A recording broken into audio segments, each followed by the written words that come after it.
1946 को। देखिए दोस्तों, हम आपको सिर्फ एक बात कह सकते हैं, आप हम एक बच्चे का कमेंट देख रहे थे कि भैया इसके लिए आवाज़ उठाइए, इसके लिए आवाज़ उठाइए। अच्छा, आप हमें एक बात बताइए, क्या सरकारें नहीं जानती हैं, गवर्नमेंट नहीं जानती है कि क्या सही है और क्या गलत है? क्या मोदी जी को नहीं पता है कि बच्चों की समस्याएं क्या है, क्या हल होना चाहिए? आप यूपी में बैठे हुए हैं, यूपी के बच्चों की क्या समस्याएं हैं, मतलब एक राजा को पता होना चाहिए या नहीं? राजा विक्रमादित्य रात को 100 ओढ़ के निकलते थे, भेष बदल के। वो ये देखते थे कि मेरे राज्य में किस घर में धुआं उठ रहा है या नहीं। धुआं उठ रहा है मतलब उस घर में चूल्हा जल भी रहा है या नहीं जल रहा है। अच्छा, चूल्हा अगर जल रहा है तो ठीक है, अगर चूल्हा नहीं जल रहा है तो क्या कारण है? तो राजा सुपरवाइज कर सकता है सभी चीजों को या नहीं? हम सबको लगता है कि हम अपनी बात जो पहुंचा रहे हैं तभी बात उन तक पहुंच रही है। दरअसल में बहुत दबाव में वो कई बार चीज़ों को मान लेते हैं और बहुत दबाव में कई बार होने के बावजूद भी चीज़ों को नहीं मानते। होता है, सबको लगेगा इसका कोई प्रभाव पड़ेगा, अभी जल्दी में इलेक्शन है तो मान लेंगे, नहीं है इलेक्शन तो कोई दिक्कत नहीं, जाने दो। आप एक बात बताओ, कॉमन सेंस की एक बात बताओ, क्या पता होता है लोगों को? नहीं पता होता कि छात्रों को रोजगार की जरूरत है, बहन बेटियां, हम लोग ये कहते थे उनके लिए टीचिंग फील्ड सही है, वो टीचिंग एग्जाम्स की तैयारी कर लें। लड़कियों के लिए पुलिस सुरक्षित नहीं है, और पुलिस के लिए भी सही कहते थे। अभी देखिए लड़कियों का, आपने देखा होगा ट्रेनिंग ग्राउंड पे लड़कियां पानी पीने के लिए मांग रही है तो उनके इंस्ट्रक्टर उनको गालियां दे रही है। गोरखपुर ट्रेनिंग सेंटर का वीडियो आया ना, सभी लड़कियों ने, 600 लड़कियों ने कहा कि हमारे साथ यहाँ पर ज्यादती की जा रही है। तो राजा का दायित्व क्या है कि वो जो लोग संतुलन बनाने के लिए हैं, जो अधिकारी वर्ग है, उसको ठोस निर्देश दे कि भाई बच्चों को समस्या नहीं होनी चाहिए, ये इस प्रदेश की सेवा करने वाले बच्चे हैं। तो लड़कियां पुलिस में जाएं तो भी परेशान। अब लड़कियों के लिए सेफ जोन जो तुम कह रहे हो टीचिंग में, उसकी वैकेंसी ही लड़कियों को बनाने के लिए, तो जिम्मेदार कौन है? इसकी जिम्मेदार टीचर्स हैं या फिर गवर्नमेंट इसकी जिम्मेदार है? तो आप कहेंगे सरकारें इसकी जिम्मेदार हैं। और ऐसा नहीं होता, हर सरकार पर 2 प्रश्न चिन्ह लगते हैं, हर सरकार में ऐसा ही होता है, लगभग ऐसा ही होता है। तो आपको समझना चाहिए कि भाई एग्जाम सेंटर आज बच्चों के दूर भेजे जा रहे हैं। एक बच्चा है, गरीब घर का बच्चा है ना, अपने भाषण में सब कह देंगे गरीबों के नाम पे कि हम गरीबों के साथ में हैं। हकीकत में दोस्त, शायद मुझे नहीं पता आप जो मेरी बात सुन रहे हैं, आप मेरी बात से कितना सहमत होंगे, या आपने वो व्यवस्थाएं या उस तरह की परिस्थितियों को देखा है नहीं देखा।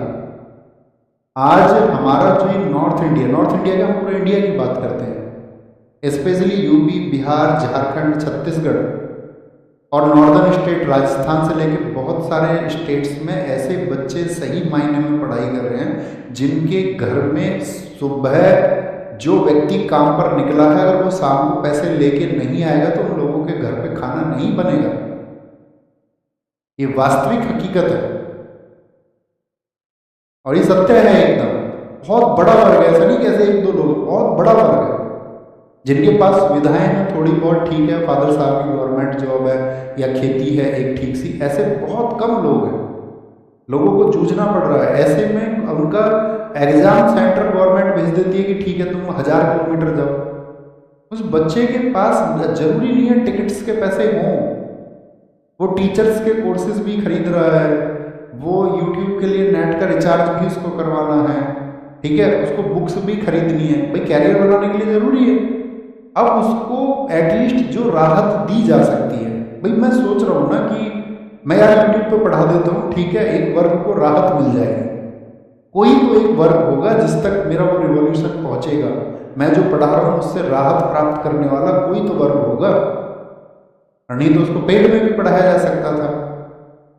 तो ऐसे ही सरकार को भी विचार करना चाहिए कि नहीं यार, इस इतना दूर सेंटर भेजोगे तो महंगा किराया होगा, महंगा फेयर होगा, और हिसाब से ही सेंटर भेजे जाए। जो सरकारें बात करती हैं कि भाई हम किसानों के पक्ष में हैं, मजदूरों के पक्ष में हैं, पिछड़ों के पक्ष में हैं, उनको उनका दर्द समझना चाहिए।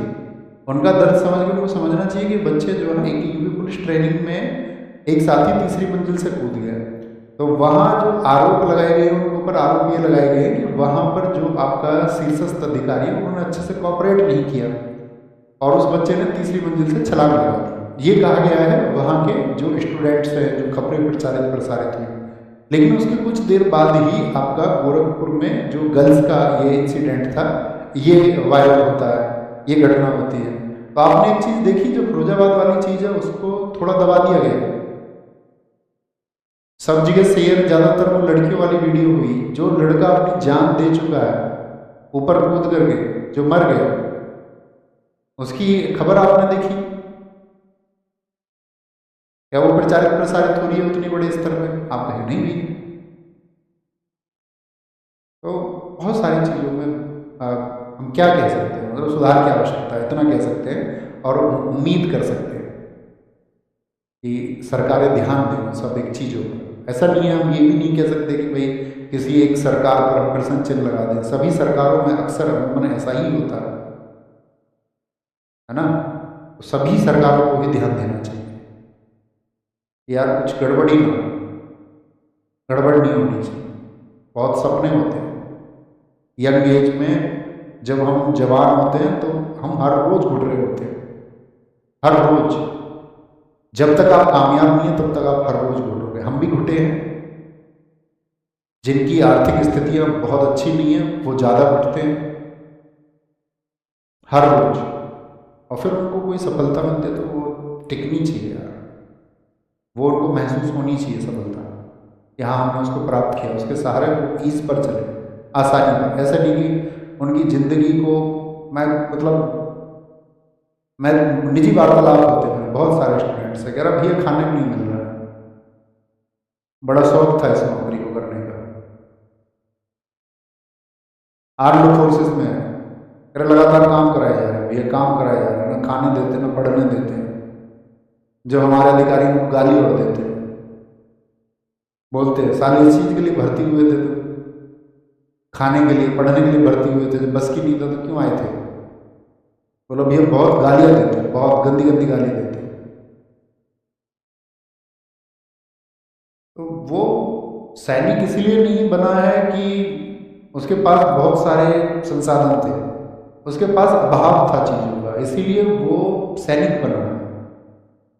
उसके पास संसाधन होते तो वो भी अमीरों के घर के बच्चों की तरह, वो भी 8-10 साल पढ़ाई करता दिल्ली विल्ली या एसी वेसी के कमरे में बैठ के, यूपीएससी उसका नहीं निकलता तो फिर आपका पीसीएस के लिए तैयारी करने लगता 40 की एज तक, नहीं होता तो कुछ भी, तो फिर बिजनेस कर लेता, घर का बिजनेस ज्वाइन कर लेता। उसके पास नहीं है वो चीज़, सही में नहीं है। क्या ही